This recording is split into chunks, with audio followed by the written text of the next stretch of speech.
video, I want to break down how you can rewire your brain for success. People have these habitual thoughts, or the way they think, it actually prevents them from accomplishing their goals or maybe even going after. People all have self-limiting beliefs that prevents them from going after their goals, or they go after it half-hearted and they out here half-stepping. Like Big Daddy Kane said, ain't no half-stepping. You come out here half-stepping, man, you only gonna get half the way, if that. So we're gonna show you how to be out here big stepping when you rewire your brain. And this is very important. You know, when I start breaking out the drawing tools, shit's about to get real. So there's a few steps you gotta take. Get your mind right. First step you gotta take to rewire your brain for success is no negativity. And that's not what you think it means, where it means be positive. No, I'm not telling you to be positive. I'm telling you not to be negative. For example, even with the littlest things, I was with my son. We were going to Lego Discovery World, and it's in this mall. And he was on my shoulders, riding on my neck, on my shoulders. That's his preferred method of travel. So we walking around the mall. I had the driver pull us up. I get a driver when I'm with my son because he likes for me to be in the back seat with him. We be playing games, drawing shit. Carter boys living it up, man. Tell the white driver to shut up and drive, you know? White driver drops us off. He gets on a big dog's neck. He's like 9 feet tall now. And then we strutting through the mall, and I see Omega shop, watches. I like watches. I have a lot of watches, mostly APs, Rolexes. I never bought an Omega before. I like them. So I said, let me see what the fuck Omega's talking about. So I strut in there with the little fella. He just turned 7. He don't know we rich. He think like the shit we do is regular. Like, you don't know why other people be sitting in the back of the plane, or you don't know what a public school is. You just think everything's regular. He has no concept of it. So I'm looking at this watch. I kind of liked. It was this Planet Ocean limited edition chronograph watch. Little fella's still on my neck, and I'm looking at the watch, and I asked him, how much is this? And dude said, and $10,000. And then my son was like, $10,000? That's too much money. And I don't know who taught him that nonsense. But I had to pick him over my neck. I said, hey, listen to me. Never say anything's too much money. We can have anything we want if we're willing to work hard enough to get it. Never say nothing is too much. Then I looked at the Omega man and said, give me 2 of these watches so I can flex on this little nigga right quick, man. Anyway, that's the lesson. And that's no negativity, right? Some people say that's too much money, or I can't afford that. You got to say, man, I got to figure out how to afford that. I need to figure out how to get more money. Both things are true. You're not lying to yourself. But one is like you're waving the white flag of defeat, like a little bitch, like a hoe. The other one is like, let me get up and get after it. It's very important. So even before I started filming this, I was like, man, I for a second, I almost thought, I really don't feel like doing this shit. But instead, I said, you know what? I need to get some more energy so I can make myself excited, film this shit for you motherfuckers. Nothing 300 milligrams of caffeine couldn't fix. See, soon as I saw that, soon as I started thinking right, I was like, okay, what are some options? How can I increase my level? Man, I get the Adderall, or and you know what? Let's go with it's kind of late for that. Let's go. Do I get the ephedra? It's kind of late. Pre-workout. That'll get me going. And now look, I'm making dope ass videos and you're loving it. You're about to hit the like button now. Watch. You feel me? This is very important. Like, no negativity. We're looking at it from a different perspective. I'm gonna make a whole nother video about this. It's called reframing. No negativity ever, right? So this means look for the good. It's very important, right? Even when my father killed himself, like I really thought about it like, okay, even though it was painful, I was like, this is the opportunity for me to show what I'm made of. This is the opportunity to show how tough I am, right? Anybody can say they're tough, but now is the opportunity for me to do it. Both are true. It's just the way we look at it. It's different. People come up to me and it's like, oh man, I can't get no engagement on my IG. I'm like, you need to be saying, I need to figure out how to get more engagement on my IG. You feel me? It's a reframe, brother. The next part is no negativity is pay attention to what you consume. So I don't listen to no negative news. I don't listen to no negative media. I don't let people start complaining around me. I don't want those inputs going in my brain, because here's the thing. Whatever you focus on, you're gonna feel. And whatever you feel, you remember. It's seriously, whatever you feel, you're gonna remember. Because if you feel it, it's gonna be lodged into your brain. If someone says they're gonna hit you, you may forget that happened a year from now. But if somebody hits you, right, you're gonna remember that. Whatever you focus on, you're gonna feel. So that I don't watch TV where they're talking about negative shit, where they're talking about bad shit, where they're talking about some war going on somewhere. It's like, I have empathy for those people and sympathy for them, but unless I'm gonna go over there and stop that shit, what's the use of me focusing on it? I know that may seem heartless, but honestly, unless I'm gonna do something about it, which I'm not, some shit happening in the Middle East, fucking I do from Miami. I only focus on things that I can control, things that affect me directly or I can control. If I can't control it, then yeah, man, we gotta let the chips fall where they may, homie. As cool as I am, I don't think I can stop war in the Middle East. If I could, I would, I promise. I seen DJ Khaled, he posted something on his Instagram. Half the comments were, how come you silent on Palestine? And I'm thinking, wait a minute, do these people think that that's how international policy works? You think Benjamin Netanyahu is looking at DJ Khaled's Instagram to make policy decisions? Listen, guys, stop what you're doing. DJ Khaled posted the Palestine flag on his story. Maybe we should reconsider our strategy in the region. Right? I just don't think it works like that. But these people are mad. They're finding reasons to be mad. But that's what happens. Like, it's not those people's fault. What happens is they're focused on the negativity so much. That's what they feel. And it bleeds out into fucking everything. This motherfucker he just in his car listening to his new song. Y'all want to talk about genocide, right? It's like because you're focusing on it. Like, I promise you, DJ Khaled can't do shit. But I take this to a really insane degree. I don't listen to sad songs. I don't watch the news if they're talking about some bullshit. I really control my inputs. I don't let people complain around me. You know, my girl, she started venting once. She was telling me something. I was like, whoa, babe.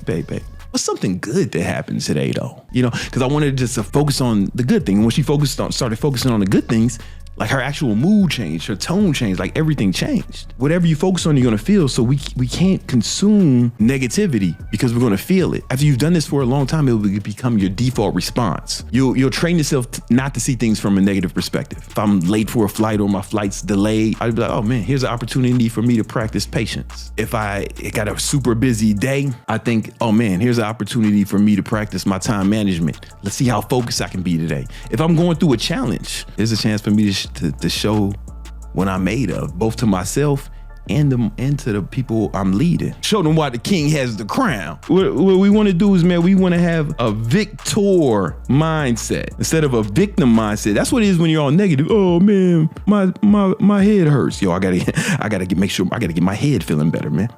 Oh, I'm sick. I got the flu. I got cancer. No, I gotta figure. It's like, yo, man, I gotta figure out how to get healthy, man. You gotta have a motherfucking victor mindset. I should patent that. You know what? I'm gonna let y'all just have it. Just use it. Just let the world have it. Just know where you heard it first. The next thing you gotta do is you have to change your behavior. Here's why that's important. So the homie Socrates, or one of them motherfuckers, said, we are what we repeatedly do. So it's one thing to say you're the man or say affirmations or all that shit, but it's difficult to bullshit yourself. But when you start doing things that are in congruence with the person you want to be or the goal you want to have, that changes the way you think. The person who already accomplished the goals you have, how do they behave, right? What kind of habits does this person have? What does this person eat? How does he act in the face of adversity? How many hours of sleep does this motherfucker get? What time does he go to sleep? How does he groom himself? What kind of clothes does this motherfucker wear? It's like, really just honestly act like that person. And it's not a fake it till you make it, man. It's just, you're not faking anything. You're just doing the things that person would do. And what do you think happens if you do the things that successful people do? You probably get similar results. So what you want to do is, one thing you want to do is you want to make, I've talked about this before, a list of great. So make it like a list. Think about a version of yourself who already accomplished your goals and the things you want to accomplish in life. And then start thinking about all the things. How does he act in the face of adversity? What time does he wake up? What time does he go to sleep? Does he fucking play video games all night? Or does he go to bed early? Does he study? Is he out here getting drunk, getting high? Maybe that's the kind of guy you want to be, right? But like, whatever it is, I'm not making no judgment. How does that person behave? And make that list extensive and then start acting like him. Look at this list every day. This is going to change your association with pain and pleasure. So Sigmund Freud, he's a coked up pervert. right? But he's also father of modern psychology. And old Siegman, he said that every decision people make, they're either moving towards pleasure or they're moving away from pain. Fire represents pain, right? They're either moving towards pleasure or away from pain. So what's going to happen is when you have the list of great and you start behaving in accordance to the person you're supposed to be, you're going to start feeling good about yourself, and you'll start associating pleasure with the things that maybe you associated pain with before. The things that maybe are difficult for you to accomplish now, right? Oh man, how do I get up early? How do I stay motivated? Blah, blah, blah. There's a reason, because you associate pain with those things. But once you start associating those things with your list, with the behaviors that the ideal version of you would accomplish, right? You'll start associating pleasure with those things. When you rewire your brain like this, you change your associations with pain and pleasure. What happens is you don't really need discipline as much. People think I'm so disciplined. One of my boys, my boy Jeremy, he said that, man, Brandon's one of the most disciplined people I know. I took it as a compliment, but I was like, man, nigga, I love this shit, right? I fucking love this shit. It's not discipline to me, you know, because I changed my association with pain and pleasure. And that the only way I know that do that is the list of great and the list of hate. I don't want to talk about it here. I have a whole nother video on it. This is where it might get a little weird. It might seem like I'm being metaphysical and shit, but this is some real shit. All right, you got the list of great. When I say how would he behave, but would you feel? Because remember, what you feel shit, you remember it. Those of you who are religious will be able to comprehend this a lot easier than your atheist counterparts, right? But even if you're an atheist, just hear me out. How would you feel if you already accomplished your goals? Like, what would it feel like? So not only just your behaviors, but how would you actually feel? Can you fill yourself up with those feelings of, man, I already got it? Like, what would that be like? There's something about that. If you can practice that feeling, your energy is going to be different. There's a different energy between the person who's like, oh man, I can't get no money, versus the person who's like, yo, I got to figure out how to get more money. Versus the next level is the person who feels like, I already know I'm going to get this money. There's levels of belief. And here's why I say religious people would understand it more. If you believe you'll accomplish the goal, you'll go after it more. And if you believe it, you'll feel it, but that'll give you what? Motivation, right? If you can actually feel like, man, it's just a matter of time for it, it's already on the horizon, then you'll feel different. If you can practice the feeling now, and you may think it's hard to do that, and this is why religious shit comes in. I told the story before, but it's an old ass story. Mad people told it before. It's from your Bibles. This dude, he had leprosy, and he ran up on Jesus. He came up and was like, hey, yo, Jesus, need you to heal me, bruh. Need you to heal me, dog. And Jesus is like, all right, man. Yeah. There's different versions of this story in different books in the Bible, but there's one version where the dude, Jesus asks him, he says, yo, fam, you believe I can do this? And the leper was like, come on, dog, you the Messiah, man. I know you can, man. I know you got this. You got this, player. Come on, give me some of that magic. And then Jesus is like, all right, you healed, right? And then the leper was like, oh, damn, all right, Jesus, I feel good now. And then then Jesus said, hey, look here, player. Don't tell nobody I did this, right? And he's like, hey, man, you got it. And the dude strutted off, man. He ain't lepping no more. The Jesus disciples, they was like, oh, that was cold. Jesus, yo, how you do that? He was like, man, y'all can do that. And it was like, yo, man, but you know, you that dude, man. We just regular guys. And like, y'all can do that right now. Y'all can go out and go heal some people. And they was like, bet. And they went out trying to heal people. And then they came back to the homie Jesus. And it was like, yo, Jesus, we ain't heal nothing, fam. We ain't heal nothing. And he said, yeah, man, it's because you don't believe. If you had the faith of a mustard seed, you can move mountains. That's all Jesus was talking about. Belief. That's not going to mean nothing to our atheist counterparts. But here's the thing. When you have the belief, why wouldn't you feel it if you believed it? If you really believed it, then you would feel it now, wouldn't you? If you really believed it. Like if you really believed it. Like if I wrote you a check for $1 million and it was in the mail, you saw me put it in the mail, you had the tracking number, you knew it was coming, right? It just wasn't with you yet. You'd be excited about it now. That's how you got to be about your goals and your vision. You got to feel it now. If you knew it would happen, do you think it would be difficult for you to be motivated to go after it? Would you wake up late? Would you sleep in if you knew it was going to happen? All you had to do was just go get it. If you knew you would accomplish your goals, would you still procrastinate? All you had to do was go get it. I think procrastination, I think lack of motivation, I think all of that shit is really a lack of belief. You get what I'm saying? Like motherfuckers don't really believe that they can do it. It's very important. So you got to start acting like you believe it. There's levels of belief. I call them 4 levels. I think there's different levels. There's 4 levels. So it's this bitch ass nigga. He thinks I can't. These motherfuckers become haters, fucking bitch ass niggas. They have an energy about them. You've seen people that failure energy. It permeates them in everything they do. These things become self-fulfilling prophecies because of your energy. You're gonna need other people to accomplish your goals. And if you walking around with this kind of energy, who's gonna wanna fucking help you? Who's gonna wanna buy from you with that kind of energy? Nobody, nigga. Then you got this guy. This is level 2. This guy thinks he's still a bitch, but he a little bit better. He's got hope. He's like, I hope. And that's a better energy than I can't, because the guys that I can't, he's not even gonna try. He out here looking for pity. Yo, mind you, this guy don't get no pussy. All right, he don't get money or pussy. This guy, he might get some pity pussy every once in a while, man. It's better energy, but it ain't good energy. It doesn't instill confidence in somebody who's trying to hire you for something, or someone who's trying to hire you as an employee or hire your business for something, right? It doesn't inspire confidence. That I hope energy is not good. This is where it changes. This energy is I will. Like he's gonna do it no matter what. And this is better. Like these people can accomplish a lot. And sometimes you need this energy. Who would you bet on? Just looking at these three motherfuckers, who would you bet on? But it's like there's a little bit of aggression here. I don't know if you really believed. I don't know if you have to be that aggressive about it. Like if you really believe, right? I don't have to fucking tie my fucking shoes like a boss. I'm gonna tie the shit out these shoes. Fuck that. Listen to a David Goggins video and hype myself up and then tie my shoe. Cause why? Because I know.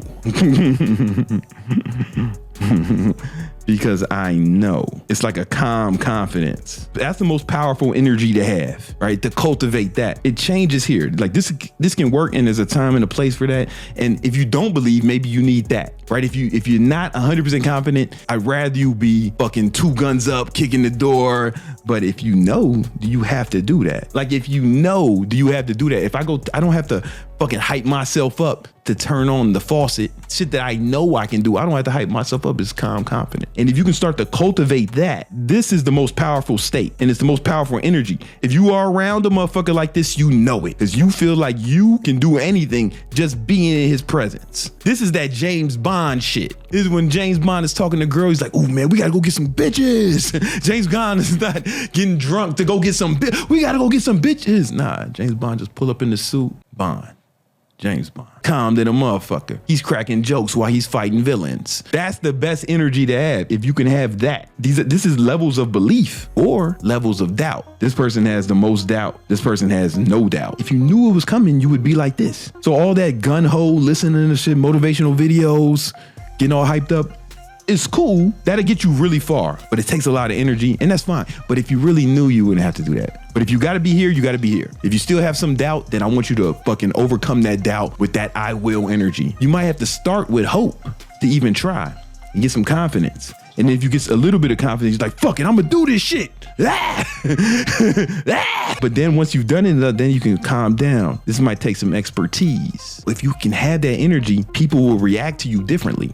Another way to cultivate that energy is to find examples. This can be like people who did it. Make some friends who did it, or be around some people, or even if you just gotta fucking read books by them, listen to it, because what's gonna happen is gonna seem real. And if you can't get around the people, then you wanna get books or any kind of just content. I'll just say content, right? I have one magazine subscription. What is it? Rob Report. You know what that is? That's the fucking baller magazine, man, where they got motherfucking yachts and planes. That's the only way you see a fucking advertisement for a plane you can buy. That's the only magazine I got, because I want to reframe my brain, right, to only think about it. And the reason that's important is because there's a part of your brain called the reticular activation system, and it's responsible for what you notice. So for example, you get a new car, or one of your homies gets a new car, you start seeing that car everywhere. You're not an X-Man. You didn't attract that shit. You're not magic, bro. The car was there the whole time. But what happened was you never noticed it because it wasn't active in your brain. If you start consuming content about a certain thing,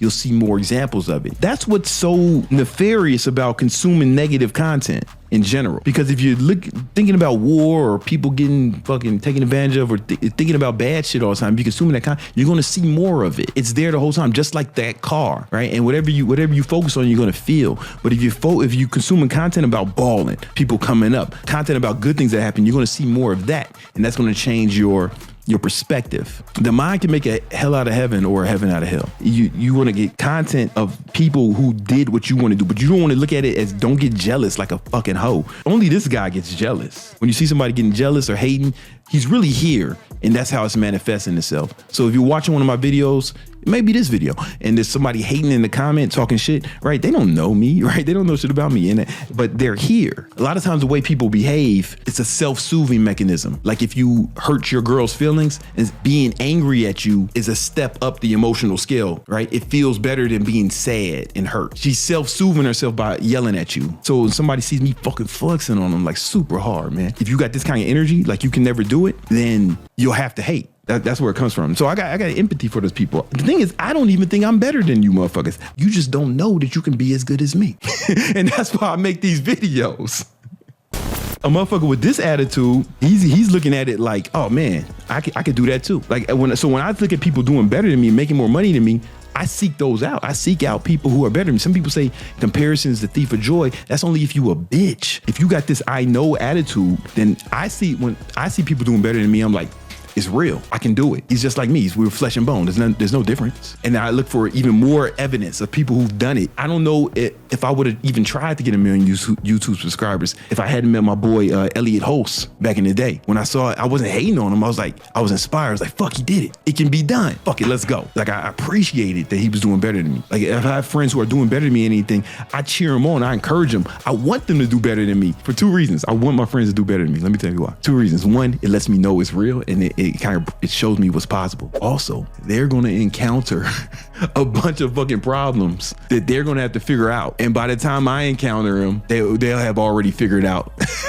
how to get through it. Like they out here beta testing shit for me. The pioneers get the fucking arrows. So I'm like trying to help my homies as much as possible. I want them to fucking do good. Then I could just do what he did. And whatever problem, hey man, remember when you had that problem, man? What did you do? Right? I had like this recently, man, my boy, Jeremy, he was working on something. It was a project and he got real successful for it. He ran into a bunch of fucking issues along the way, and it cost him like $100,000. But because he told me everything that he ran into and how to avoid it, the shit cost me like 10 grand. And then the last thing you need to do, I want you to study it. So whatever your goals are, like study it. Fall in love with these things you're trying to accomplish. Like really study it to the point where you fall in love with it. James Bond just loves saving world and fucking bitches, right? That's what he do, man. Like you gotta approach it like that, man. You can't do this until you've gotten a certain level of proficiency at it, right? But if you really want to learn something, teach it. And you don't have to teach it publicly. You can teach it to like your homies or your little brother or something, right? Or you really learn something when you start teaching it. A lot of times I feel like me as a coach or a teacher, sometimes I feel like I get more benefit than the students, even though their lives change. You know, when you teach something, you have a deeper understanding of it. It like becomes a part of you. Right? It's in you, not on you. And I think these are the keys to rewiring your brain for success. If you can do these things and put these into practice, there's nothing you can't accomplish with enough belief. I kind of think that the only reason people don't accomplish their goals is because they don't believe enough, but they don't go all out because they don't really believe. I got another video on some habits that will help you become successful. Go check that video out now.